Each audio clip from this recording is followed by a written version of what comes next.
Okay, so I'm going to take this time to go ahead and introduce you guys to Moodle. There's two sites that we're going to use. We're going to use My Language Labs, which is a Pearson site, and we're going to use Moodle. And I want you to think of Moodle as the classroom.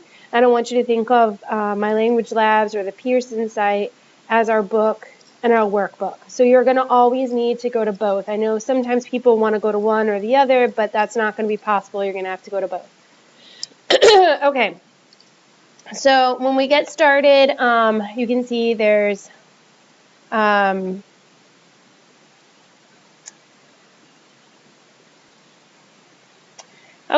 So you can see when that there's a couple videos out here. This one introduces myself to you guys. This one introduces Moodle, and this one introduces My Language Labs. So anyway. When we get started, this is me right over here on the side. This is my email, my blog, my phone number. The phone number is given there, but it's if you really need to get in touch with me, it's probably better if you use email.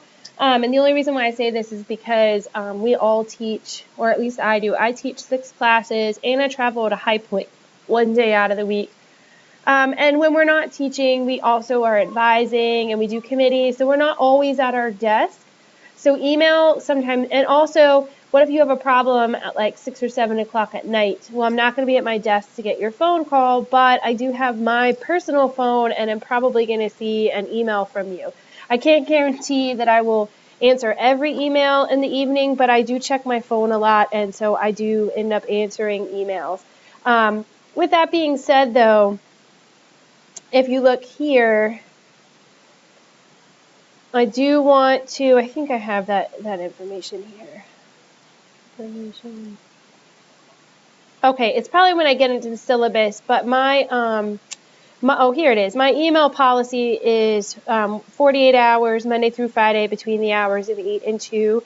If for some reason you don't hear back from me within 48 hours, something happened. Either you sent your email wrong and I never got it, or it was an error on my end. I mean, I will not lie to you guys. It has happened before where people have emailed me over the weekend and I looked at it, but it was something I didn't think I could address until Monday, and by the time Monday rolled around, for whatever reason, I forgot to address it. So if you don't hear from me within 48 hours between Monday and Friday, then just send the email again. Something happened.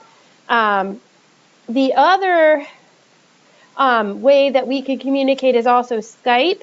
And I'm pretty sure I have it set up on my phone to where I could get push notifications from Skype. So if you have Skype set up, and this video will explain to you how to set up your Skype,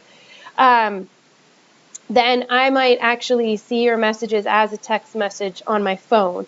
Additionally, Skype, which I leave up a lot when I'm at my computer, it'll come through, and there's ways for us to share our screen and for us to see each other. So it might be beneficial for you to set up your Skype, and you can watch that little video and see how that works. Oops. Okay, so what else is over here? How to contact me, my office hours. If you click on this, this will also take you to my, if it's confusing, you can come and look at the actual office hours on the site. The syllabus is here, the grading rubrics. These are rubrics that are generated by Pearson, and you will frequently have assignments where you have to write, and you have to record your voice in Pearson. And these are the rubrics I use to score your writing and your speaking. And that's the syllabus. I'll pull up in just a minute. The course schedule right now, it just tells you that your homework is due by Thursday at the end of the day. And if you need to see what's due, I have everything set up in Moodle, so just make sure that you can scroll through and open up each of these blocks, and in there you'll see what you have due and when. Okay, and that just takes you to your grade book. Here is other information I'll leave up all year long. One is the My Language Labs support line, a link to My Language Labs, a video that tells you how to get set up, the course code that you need to get yourself set up, links for setting up your e-text on your tablet, on your Android or your iPad, links to tutoring and technical support, how to make accent marks, if you have a problem with an assignment, a video telling you how to turn off your pop-up blockers and do your browser tune-up, and how to set up your your microphone. And I'll talk a little bit more in depth about these things when I get to the My Language Labs video, but I just wanted to let you know that they were all there. So let's look at the syllabus really quickly. The syllabus just lets you know that we are in FJW06, tells you that this is a continuation of 111. This is the book. Most of you have probably had this class, but had the 111 class, so you know what the book is. For me, you do not have to have the hardback book. You can use the e-text. When we go into the My Language Labs video, I'll try to show you where the e-text is. And this is the URL to My Language Labs, but like I've said, I've got links throughout the text that take you there.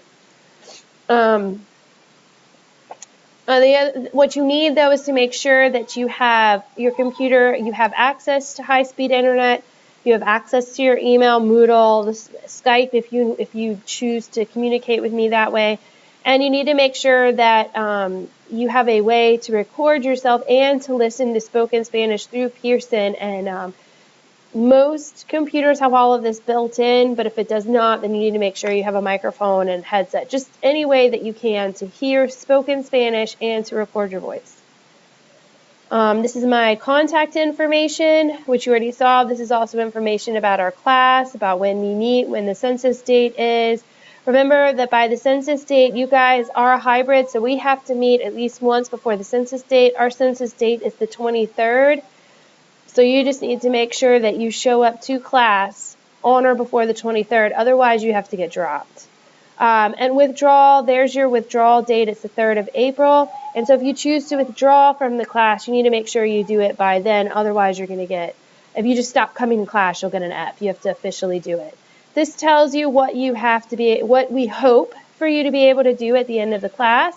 You should be able to talk, you should be able to speak in Spanish on, familiar topics using present tense, present progressive, preterite, and some other basic grammar. You should be able to answer questions in Spanish, speak in Spanish, read some short text in Spanish, be able to write a little bit in Spanish, and know a little bit about the culture of the countries where Spanish is predominantly spoken. This is our grading scale.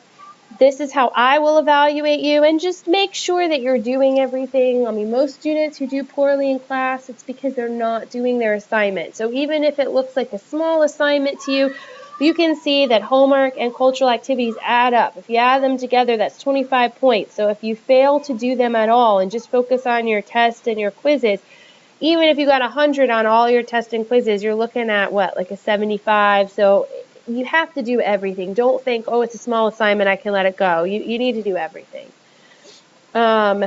This talks about extra credit, how I don't give assignments, but if you find something that enhances either your cultural awareness or your speaking abilities and you present it to me, then more than likely I'll give you 5 points on your final. There's no makeups. If there's extreme extenuating circumstances, you can talk to me about them, but as a general rule, I don't give out makeups. Also, you want to expect to spend, counting the hour and 15 minutes that I'll see you once a week, but you want to expect to spend about 4 to 5 hours each week with the material. Let me make sure. Oh, I only see you 50 minutes, so you're pretty much doing everything. Most of it's going to be online. So in addition to the 50 minutes you see me, expect to spend another 3 to 4 hours on your own working on this classwork. This just tells you who to contact if you have a problem with the class. You start with me, and then if you can't, if you still feel like I didn't resolve it, you go to Shelly Lutzweiler, and then if you feel like she didn't resolve it, you go to Dr. Laura Yanuzzi. This just tells you how disabilities are addressed. So if you're someone who has a disability, this tells you what you can do to get accommodations. This tells you what to do if you feel that the school or the class has, or any individual at the school has been in violation of your Title IX rights. This just tells you where you can get support. This is support for Moodle. Okay, you would call that number. If you need support for My Language Labs, you're going to call this number. Okay, they might be able to help you, but there's no guarantee. And then for school closing, I need to fix this, but And I know the school is closed for this coming Monday. I'm not going to set anything yet. I just want you guys to get started on your assignments. But more than likely, I'll let you know via Moodle through course announcements. It'll come through your email letting you know what it is that I need for you guys to do. And for this week, probably just watching all these videos will suffice, and I'll probably send out an email tomorrow reminding you to watch all of these videos. This just gives you tutoring information and information from tutoring.com. And this just tells you that you need to attend class. We just talked about that. If you miss more than 2 weeks worth of class, I can't kick you out of class, but be aware that your grade is going to be significant. It's going to impact your grade significantly, that you're probably not going to do well at that point, and you should consider your options. Or just don't miss class. This goes over student integrity. This goes over student conduct, email policy, and information I need from you if you have a problem with an assignment. Because I teach a lot of online hybrids, I just don't see you guys on a regular basis, and it really helps for me if you include your name, your class, and your section number. And just remember, this syllabus can be subject to change at any time. And that pretty much goes over the class and Moodle. Each week, you will click on one of these boxes, and there will be a video up at the top like this. I'm going to try to do one each week that will tell you what to do to get started.